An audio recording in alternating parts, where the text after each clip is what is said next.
Okay, where do I start with Monopoly song? Basically, this guy at my job named Lynn Helfrich. I'll say his fucking full name because, yo, that dude pissed me off to the fullest extent. I don't give a fuck. But anyway, yeah, this song basically has nothing about rhyming skills. I just thought I wanted to tell a story because the situation between me and him was really heated and funny at the same time. Like, he pissed me off to a point that I'm like, what can I do, basically? It's like, I ain't gonna get in trouble, get fired for fucking fighting an old man at my job. Literally, an old fucking man giving me these problems, like, literally. And then basically can get away with it just because of his age and everything. So, nah, I'm not having that. So anyway, it started off that at the job, people was trying to get a union to come in. I didn't give a fuck. I was like, if you want a union, that's fine. If you don't, that's fine. I don't care. So both sides were I was neutral. Straight up, honest to God, neutral from day one. One day on the weekend, somebody put a sticker on my lift saying a circle with a line through it, and then in the middle of it said union. So I'm laughing. I'm like, oh, I guess an anti-union person must have put this up. I'm laughing about it. So I was like, I can make jokes on both sides. So let me try a little. So I just look at the word union. So I'm like, let me think. I'm like, how can I make a joke of this? It has nothing. So I was like, they had the sticker on my left. It said, basically the anti-union symbol. So instead of keeping it on there like that, I fucking filled in the U to make it look like an O. So it said onion as a joke, and I'm there riding around with it like I'd never seen this shit in my life. Like, then all of a sudden someone comes up to me and say, hey, I like your sticker. I'm like, yeah, no onions, man, no onions. They're like, what the fuck are you talking about? And they looked at it closely. He's like, man, you dick. What the fuck you do that? And they're like, I'm like, what? It's like, I guess someone found out I didn't like fucking onions and they put it on my lip. I was like, that's good looking out. And they're like, nah. So they took it off. And then I'm like, alright, okay. At least they had a sense of humor about it anyway. So then all of a sudden I get another one and the same fucking sticker on. I'm like, let me see what happens. So, around. Tell me why this motherfucker that was preaching the damn union, Len Helfrich, came up to me and hit me with his fucking forklift. I'm saying this now because I couldn't say it before. Because the only fucking witness there was the damn TBG, Taco Bell Grande. That was another nickname I forgot to mention probably in the last prelude. Yeah, she was the only witness, so, and basically she didn't like me. So why the fuck would she stick up for me, especially if she was for the union, too? So, I mean, what the fuck to do? And yo, it just got heated, like he fucking get up in my face, ripping the sticker. I was like, you can't make fucking political statements like that. I'm like, a fucking political statement? Are you serious? Seriously. A week before, they was testing waters about, you know, basically representing their union. So they made up their own little, secret uniform or anything. Basically, they wore a fucking brown hat.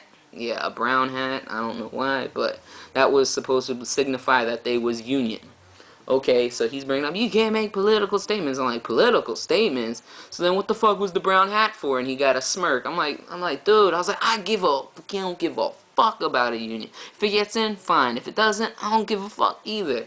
And yet he all up in my face, like, yo, this is like, oh God, I was like, dude, am I supposed to be intimidated by you? Dude, you was like 50 some years old. I was like, I'm really having this fucking little childish confrontation with an old fucking man. Like, so I just like, yo, just get the fuck out my face, trust me. You don't want to be in my face right now. And this motherfucker was following me through the warehouse to make sure that I got the message. Like, basically, he was being a hero for his union. It's like, dude, you had, yo, honestly, that union would have got in if it wasn't for that dick. Like, straight up. I was like, this guy is straight dick. Like, there's another little term right there. It's called, I just made it up one day. I'm just like, yo, because everybody's telling me when I got on that shit, like, yo, this guy's a straight asshole. And then when I met him and started working around him, I'm like, yo, asshole a fucking understatement, yo, that motherfucker's a dick. And, like, straight emphasize on dick. Like, straight up, everybody. like he's a fucking dick. Everybody in the warehouse saying that. At one point, Marcus couldn't say it properly, and I'm like, nah, man, you gotta have the more emphasis at the beginning of dick. Like, it can't be like he's a fucking dick. No, dick. Like, straight up dick. I was like, man, and at one point, like, the word dick manifested itself. I was like, man, fuck, man, we just call a motherfucker a Len, basically. I just use his name because he fits the description so much that he needs that word as his own little nickname. Like, Len equals a fucking dick, like, straight up. Like, that guy was such an asshole, but more of a dick, like, straight up. Anyway, and then like at one point, like he would like block you in your doors with like pallets and stuff like that. If you worked at a warehouse, I'm pretty sure that might be annoying. So I was like, man, I made up this little term again. I'm like, dude, I got fucking triple D'd again, man. He's like, trip? People be like, what the fuck is triple D'd? I'm like, dude. I'm like, straight up, when he does that shit, I feel like I just got a daily dose of dick, like, straight up. Like, he just doesn't give a fuck about anybody. Like, he just comes to work to fuck with people. That's it. But anyway, when this whole union thing went on, okay, I had the little argument. I'm like, yo, how do I fuck with this motherfucker without, like, you know, actually getting a physical contact? So I'm gonna fuck with his head. I was like, what do you do if someone's like, yo, straight up in your face like that? It's like, you know what? You go for the fucking jugular, man. You go for something that this motherfucker's passionate about. He was passionate about his union. Like, straight up, like, his union was his passion. So, basically, I thought something up. Like, the little joke I played earlier on the anti-union people, I was like, I wonder if I can take what I'd done and use it towards, for, like, for the anti-union. And I thought about him like, oh shit. I'm like, at one point the Lehigh Valley Mall, they had this little embroidery shop there where you can make hats and saying anything you want. So I thought of a little slogan and made it up. Basically, it was going to be a subliminal message. I mean, I had to come up with a cover story because with the whole thing situation going on, there was a good chance I was probably going to get fired for it, pretty much. But I had to make a cover story that way it flowed properly and didn't get other people in trouble, like my supervisors. That's what was my main thing. I was like, because if they didn't know the real situation, they couldn't be held accountable either. So I was looking out for them at the same time because I have nothing against my supervisor. Matter of fact, I enjoyed working with my supervisors. They was mad cool. So was it yeah, they weren't allowed to know about the whole situation even if they approved of what I was doing. So I didn't want to get them in trouble. So I made this hat up. It said on it, I apostrophe D, like the works with no onions. Basically, it was a subliminal message made with red and white letters. If you read just the whole red and white letters, that's what it read. But if you only read the white letters, it read something different. It said, I like work with no unions, playing off of that little thing I did with the anti-union people when they put a anti-union sticker on my thing and I colored in the U to make it an O. So I used that as my little slogan, and I wore it that Saturday, and nobody knew nothing because I had my fucking hoodie up covering my head. I had my hat on, but you only could see the bill. And yeah, but then when I was out on the floor, people was seeing it, and the union people was going crazy. They were like, oh, he can't be doing this. I got fucking called to the office and everything. So I made a cover story. Basically, it was about going to Subway. So I got called. I got a message, but I didn't go right away because I was finishing something up at my door, and then my supervisor comes to me, and he goes, yo, I've been hearing a lot about this hat, and he goes, can I see it? I'm like, yeah, it's no problem. And he looks at it, and then he reads it, and then on the back of the hat it said, with no onions, on the back. He looked at it, he goes, oh, okay, and then he goes, whoa, let me see that again.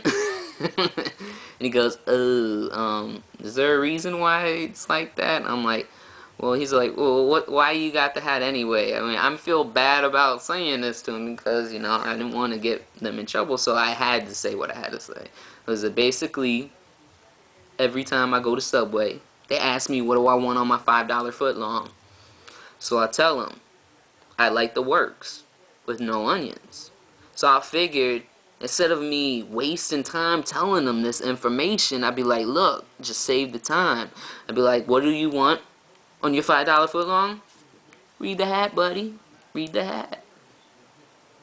Everybody Because as much as I'm telling you with a straight face, that's how I was saying it to everybody else. Like, straight face, the whole time. I could be in the middle of an argument, be like, motherfucker, this is what I got the hat for. But obviously I just little chuckled in the middle of why I was just repeating it. And yeah, but it didn't go that way. I was straight face, stone face. Like, yo, I'd be like this, nah, stone face. Straight up. I had to have to be convincing. Basically, everybody caught wind of what this hat was. My supervisor said, don't wear the hat until Monday. He goes, so I'm like, okay, fine. I wore it for the rest of the day. Tell me why this old motherfucker cornered me in the aisle and tell me, like, yo, he hopes I don't have an accident. You seriously threaten me? If you gonna do something, fucking do it right then and there. Don't be a bitch about it. You gonna make some threats, make good on your threats. That's all I wanna know. I mean, I don't give a fuck. I was like, you can have that whole fucking Union Army after me, which they were, basically. It was all trying to get me in trouble at one point. Like, they was trying to get away with murder and be pretending like, oh, it was had something to do with, like, him being favoritized or whatever, how you ever want to say it. Favoritism, whatever. But anyway, I listened to what my supervisor said, but those who ever went to Freedom, you ever know the little coat rule? I treated my hat like the coat rule at Freedom.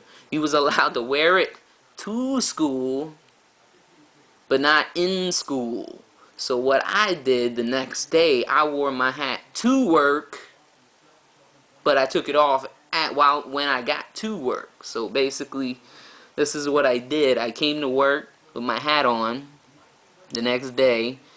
My buddy Esteban saw me while I was walking to work and picked me up. He goes, dude, you wearing the hat? Thought they told you to take that off. I was like, he goes, you got something planned, don't you? I'm like, nah, man, what you talking about? I was like, motherfucker, you got something planned. I was like, nah, man, let's just roll to work. He goes, man, you got something up your sleeve. I'm like, I don't know what you talking about, Esteban. We go to work, and he's there like, aw, man. He's like, I don't want to be you right now. I walked to work, and this dude had his spot at the table, the lunch table, where he always sat, and I made sure he saw me with that hat on. And I went straight to the locker room. As soon as I got to the bathroom, I did one of these. I looked in the bathroom area and then the locker room area. Made sure nobody was in there. As soon as I opened my locker, I did the quick switcheroo. I fucking took my little onion hat on and put a fucking same color hat on with the same thing and fucking flipped my hood up and walked back out to the lunchroom like nothing happened. Like, I still had the hat on. I still had my hood up and everything. We sitting at the shift meeting, tell me why. Only thing you ever hear at a shift meeting are numbers and what's got to be accomplished for the day. And then all of a sudden the supervisor's like, you got anything else? This motherfucker stood up in the lunchroom. I was like, dude, me, stone face, straight like ain't nothing happening. All the union people pissed off watching this shit. They're like, this dude gets up. Yes, I have something. You assured me that Michael McCarthy was gonna not wear his hat today. I'm like, really? So, I didn't know who really snitched on me, but I'm assuming it was him. Now. But anyway, it could have been anybody. Still, to this day, it could have been anybody who snitched on me. But anyway, he's like, yeah, then Joel, my supervisor at the time, said, fine. He won't wear it on the floor. It's like, no! He's up in Joel's face. You tell him to take it off now!